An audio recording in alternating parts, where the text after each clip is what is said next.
साल 2003 में दुबई की शेख फैमिली ने एक इंतहाई अजीबोगरीब किस्म के प्रोजेक्ट की बुनियाद रखी। इस प्रोजेक्ट के तहत समुंदर के पानियों पर 300 मसनूई जजीरों को तैयार किया जाना था और इस प्रोजेक्ट का नाम था the world project. The world project के इन 300 जजीरों को दुनिया के नक्शे की तरह की शेप दी जानी थी। प्लान ये था कि इन जजायर के ऊपर लग्जरी विलास, बीच रिजॉर्ट्स, होटल्स और कई ऐसी चीजों को इंट्रोड्यूस कराया जाना था कि जिन्हें दुनिया ने पहले कहीं नहीं देखा था। मजे की बात यह है कि यूएई के मीडिया के ऊपर जब इस द वर्ल्ड प्रोजेक्ट की एडवर्टाइजमेंट की गई तो इसे नाम दिया गया लैंड ऑफ पैराडाइज, यानी कि जन्नत की जमीन। अब मामला यह है दोस्तों कि इस अजीमो शान द वर्ल्ड प्रोजेक्ट को कंप्लीट हुए तकरीबन 15 साल का अरसा बीत चुका है, लेकिन आज भी इस प्रोजेक्ट के 300 जजीरे वीरान पड़े हैं। यहाँ ये बात भी जहन में रखिएगा कि दुनिया की मशहूर और महंगी तरीन सेलिब्रिटीज ने भी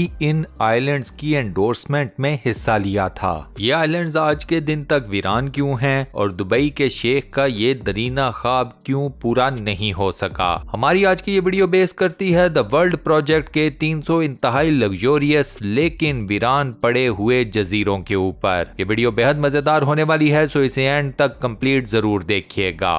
दोस्तों, आज से तकरीबन 30 साल पहले दुबई में सिर्फ एक ऊंची इमारत मौजूद थी और उसका नाम है दुबई वर्ल्ड ट्रेड सेंटर। फिर उसके बाद इन 30 सालों में दुबई में जिद्दत पसंदी का आगाज हुआ। इन 30 सालों में दुबई में ऐसी ऐसी इमारत कंस्ट्रक्ट की गई है कि जिसे देखकर यकीन नहीं आता। एक जमाना था कि जब दुबई 100% सिर्फ अपने ऑयल के ऊपर डिपेंडेंट था। अब मामला ये है कि दुबई में इस किस्म की कंस्ट्रक्शन की गई है और ऐसी ऐसी आलीशान इमारतें तामीर की गई हैं कि दुनिया भर के ब्रांड्स इस वक्त दुबई के अंदर मौजूद हैं। इस वजह से अब दुबई अपने ऑयल के ऊपर सिर्फ 3% डिपेंड करता है। दुबई में आपको दुनिया की सबसे ऊंची बिल्डिंग बुर्ज अल खलीफा भी खड़ी मिलेगी और दुनिया का पहला और आखिरी 7 स्टार होटल बुर्ज अल अरब भी। आज के दुबई का कोना कोना लग्जरी से मालामाल है। दुबई के शाही खानदान ने जब ये देखा कि दुबई में जमीन कम पड़ गई है तो इस खानदान ने अपने अगले अजीमो शान प्रोजेक्ट्स के लिए समुंदर के पानियों का रुख किया।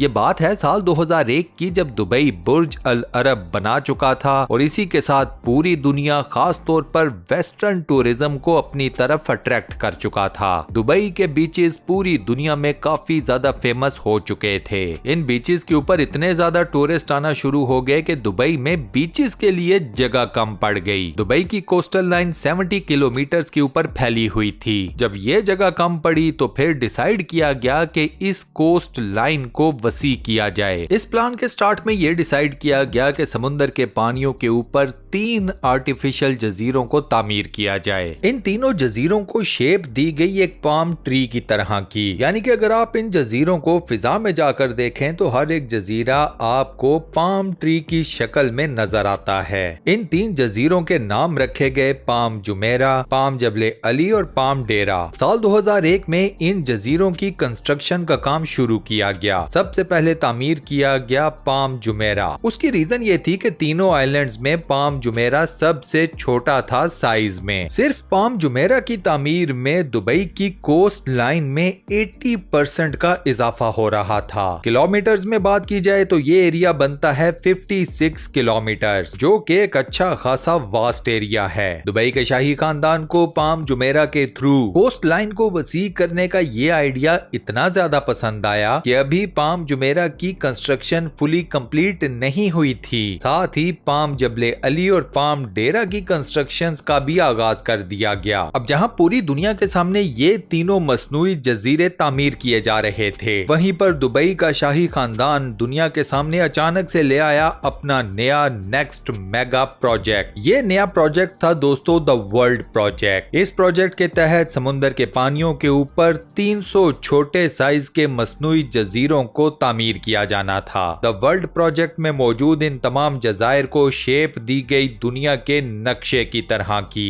इस प्रोजेक्ट में मौजूद कई जजायर को दुनिया के मुख्तलिफ ममालिक के नाम पर भी रखा गया। साल 2003 में इस प्रोजेक्ट का भी आगाज कर दिया गया। दुबई के साहिल से 3.5 किलोमीटर के फासले के ऊपर समुंदर के पानी के बीच में ताबड़तोड़ लहरों को रोककर इस प्रोजेक्ट की कंस्ट्रक्शन का आगाज किया गया। द वर्ल्ड प्रोजेक्ट के जजायर बनाए जा रहे थे दुनिया की एलीट क्लास के लिए बतौर अ प्ले ग्राउंड। दुनिया के तमाम बड़े जाने माने एक्टर्स और एक्ट्रेसेस, शाही खानदान और तमाम बड़े बिजनेस टाइकून्स ने इस प्रोजेक्ट के अंदर जमकर पैसा लगाया। कुछ बड़े बड़े नामों ने अपने जाती इस्तेमाल के लिए इन जजीरों में से एक जजीरा खरीदा, तो कुछ सेलिब्रिटीज ने इन जजीरों की एंडोर्समेंट करते हुए काफी ज्यादा माल कमाया। इन जजायर में जो छोटे साइज का जजीरा था उसकी कीमत रखी गई $15 मिलियन।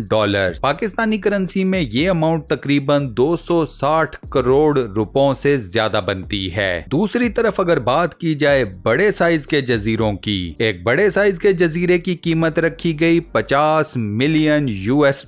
पाकिस्तानी करेंसी में ये अमाउंट बनती है तकरीबन 880 करोड़ पाकिस्तानी रुपए। अब जैसे दुबई को अपने पिछले तमाम कंस्ट्रक्शन प्रोजेक्ट्स में काफी ज्यादा कामयाबी मिली थी, वैसी ही कामयाबी द वर्ल्ड प्रोजेक्ट के हिस्से में भी आई। साल 2008 में जब के अभी द वर्ल्ड प्रोजेक्ट मुकम्मल तौर पर कंप्लीट नहीं हुआ था, इसकी कंस्ट्रक्शन जारी और सारी थी, उस वक्त तकरीबन 60% जजायर मुकम्मल तौर पर सेल आउट हो चुके थे। अब जिस वक्त इन जजायर को कंस्ट्रक्ट या तामीर किया जा रहा था तो उस वक्त काफी ज्यादा लोगों का सिर्फ एक ही सवाल था, वो ये कि इन जजायर की कीमत इतनी ज्यादा क्यों रखी गई है। उसकी जो वजह सामने आई वो ये थी कि इन मसनूई जजीरों को बनाना कोई आसान काम नहीं। समुंदर के पानियों के बीच में ठाठे मारती हुई लहरों के दरमियान एक मसनूई जजीरे को खड़ा करना काफी ज्यादा मुश्किल काम था। इस प्रोजेक्ट के सिर्फ एक जजीरे को बनाने के लिए समुंदर के बीच में इतनी ज्यादा रेत डाली गई कि उस रेत से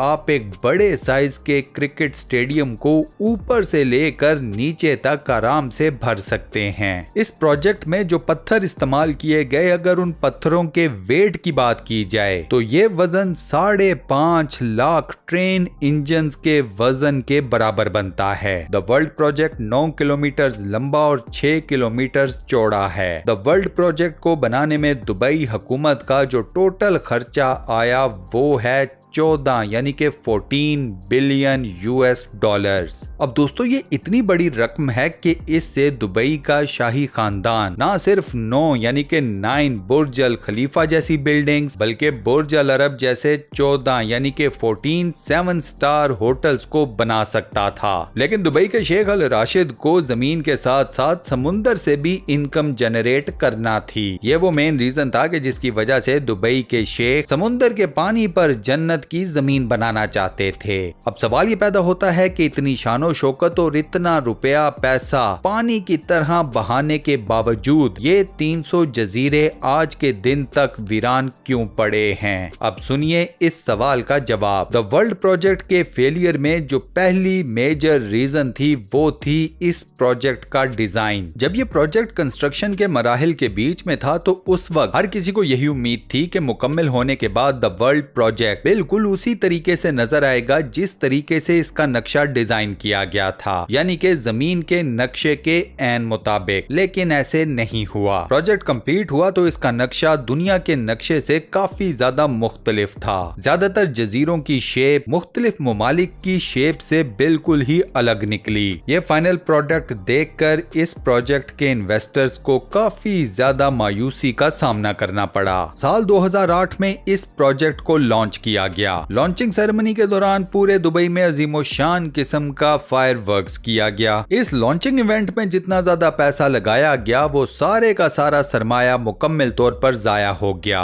उसकी वजह बनी पूरी दुनिया को अपने घुटनों पर टेक देने वाला ग्लोबल फाइनेंशियल क्राइसिस। इस फाइनेंशियल क्राइसिस की वजह से पूरे के पूरे दुबई की तमाम तर प्रॉपर्टीज के रेट्स जमीन पर आ गिरे। द वर्ल्ड प्रोजेक्ट के जजीरे भी उन प्रॉपर्टीज में शामिल शामिल थे। ये क्राइसिस आने से पहले इन जजीरों में से 60% जजीरे मुकम्मल तौर पर सेल आउट भी हो चुके थे। इसी फाइनेंशियल क्राइसिस की वजह से वो तमाम एलीट जिन्होंने ये जजीरे खरीदे थे, उन्होंने इन जजीरों के ऊपर कंस्ट्रक्शन के नाम पर एक ईंट भी नहीं रखी। इसके बाद इन जजीरों को एक और इंतहाई क्रिटिकल किस्म के मसले का सामना करना पड़ा। इरोजन की वजह से ये जजीरे समुंदर के पानियों में गर्क होना शुरू हो गए। इधर कुछ जजीरे समुंदर के पानियों में डूबे और उधर ये खबर दुनिया भर के मीडिया ने अवाम नास के सामने रख दी। इस खबर के आने के बाद द वर्ल्ड प्रोजेक्ट के ऊपर दुनिया का ट्रस्ट काफी ज्यादा कम हो गया। वक्त गुजरता गया, फाइनेंशियल क्राइसिस खत्म हो गया, दुबई की बाकी तमाम प्रॉपर्टीज के रेट्स दोबारा से चढ़ गए, लेकिन द वर्ल्ड प्रोजेक्ट के जजीरों के रेट्स जूं के तूं जमीन पर ही लेटे रहे। लोगों में चूंकि ये डर पैदा हो चुका था कि इरोजन की वजह से ये जजीरे किसी भी वक्त पानी के नीचे जा सकते हैं, लिहाजा अब ना तो कोई ये जजीरे लेने के फेवर में था और ना ही इन जजीरों के ऊपर किसी भी किस्म की कोई कंस्ट्रक्शन करने के काबिल। माहिरीन ने जब इस इरोजन को इन्वेस्टिगेट किया तो उनके सामने एक और इंतहाई खौफनाक किस्म का इंकिशाफ हुआ। पाम जुमेरा, पाम जबले अली, पाम डेरा और द वर्ल्ड प्रोजेक्ट के 300 जजायर के लिए जो रेत इस्तेमाल की गई, वो सारी की सारी रेत पर्शियन गल्फ में से ही निकाली जाती थी और कंस्ट्रक्शन साइट्स के ऊपर लाकर डंप कर दी जाती थी। ये रेत निकाली जाती थी शैलो वाटर्स में से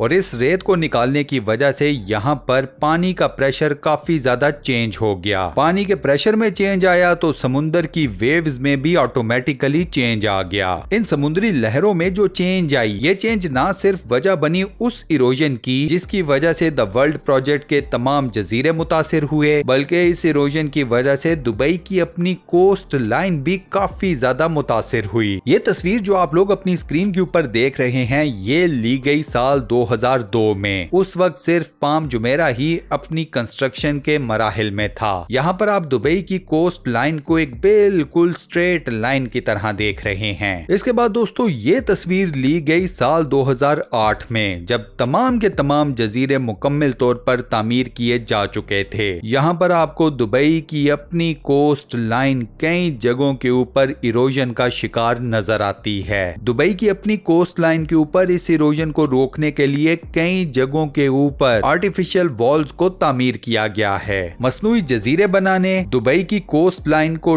डबल या ट्रिपल वुसअत देने और कुदरत के कवानीन से खिलवाड़ करने का अमल उल्टा अब दुबई वालों को एक सख्त किस्म का सबक सिखाने के ऊपर तुला हुआ है। ये सारा मामला इस कदर सीरियस हो गया कि अब दुबई की हुकूमत ने इन तमाम जजीरों के ऊपर किसी भी किस्म के कंस्ट्रक्शन वर्क के ऊपर मुकम्मल तौर पर पाबंदी लगा दी है। सिर्फ यही नहीं, दुबई की हुकूमत को पाम जबले अली के तमाम इन्वेस्टर्स को उनकी इन्वेस्ट की हुई तमाम रकम वापस भी करना पड़ गई। द वर्ल्ड प्रोजेक्ट के 300 में से सिर्फ 9 जजीरे ऐसे हैं जिनके ऊपर आपको कंस्ट्रक्शन और डेवलपमेंट नजर आती है। इनमें कुछ के नाम है लेबनान आइलैंड, यूरोप आइलैंड और माइकल शूमाकर आइलैंड। इन 9 के अलावा बाकी 291 आइलैंड्स या जजीरे मुकम्मल तौर पर वीरान और बेआबां पड़े हैं। इनमें से कई जजीरे तो इस वक्त मुकम्मल तौर पर पानी के अंदर डूब भी चुके हैं। दुबई के शेख राशिद अल मखदूम का नेक्स्ट प्लान ये है कि वो 9 आइलैंड जो कि डेवलप हो चुके हैं उन्हें मजीद लग्जरी से आरास्ता किया जाए। स्वीडन आइलैंड के ऊपर 10 पैलेसेस तामीर किए जाएं, जर्मनी आइलैंड के ऊपर 32 लग्जोरियस किस्म के विलास को बनाया जाए और इसके अलावा इस जगह के ऊपर 78 फ्लोटिंग स्वीट्स को भी तामीर किया जाए। इन फ्लोटिंग स्वीट्स में आप समुंदर की जिंदगी को एक बिल्कुल ही नए रंग में देखेंगे। इन फ्लोटिंग स्वीट्स में एक बेडरूम खास तौर पर पानी के नीचे तामीर किया गया है ताकि इस बेडरूम में खड़े होकर आप लोग मरीन लाइफ का भी नजारा कर सकें। और दोस्तों इसी अमेजिंग फैक्ट के साथ हम अपनी आज की इस वीडियो को यहाँ पर करते हैं दी एंड। आज की ये वीडियो, ये वॉइस ओवर आपको कैसा लगा मुझे नीचे कमेंट सेक्शन में जरूर बताइएगा। वीडियो को बंद करने से पहले आप लोगों से एक छोटी सी रिक्वेस्ट, और वो ये कि अगर आपने अभी तक हमारे इस चैनल को सब्सक्राइब नहीं किया हुआ तो बराए मेहरबानी चैनल को सब्सक्राइब जरूर कर लें और साथ बने हुए बेल के आइकन को लाजमन प्रेस कर दीजिएगा। अपना बहुत ख्याल रखिएगा। फिर मुलाकात होती है एक नई हैरत अंगेज वीडियो के साथ। शुक्रिया।